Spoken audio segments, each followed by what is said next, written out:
Assalamu alaikum. Welcome to my YouTube channel Education for All. Today we are going to start our second lecture related to the Pakistan Studies series, in which we will discuss about the political phases of Pakistan, the early years from 1947 to 1958. Students,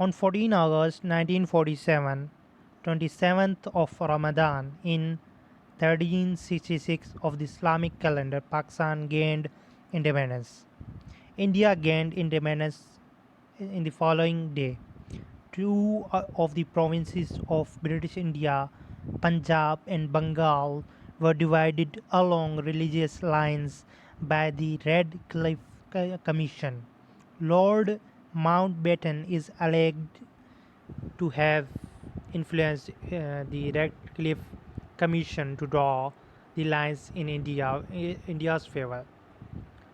Punjab's mostly Muslim western part went to Pakistan, and its mostly Hindu and Sikh eastern part went to India. But there were significant Muslim minorities in Punjab's eastern section, and light Hindus and Sikhs minorities living in the Punjab's western areas. There was no conception that population transfers would be necessary because of the partitioning. Religious minorities were expected to stay put in the states they found themselves residing in. However, an exception was made for Punjab, which did not apply to other provinces. Intense communal rioting in the Punjab forced the government of India and Pakistan to agree to a forced population exchange of Muslim and Hindu, Sikh, Pakistan, Punjab, and only a teeny Muslim population remained in the town of Miller Kotla in India's part of Punjab.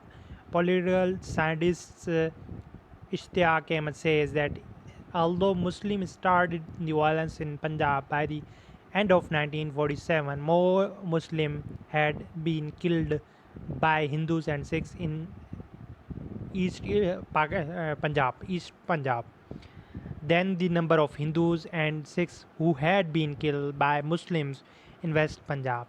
Nehru wrote to Gandhi on 22 August that up to them, twice as many Muslims had been killed in East Punjab than Hindus, Sikh in West Punjab.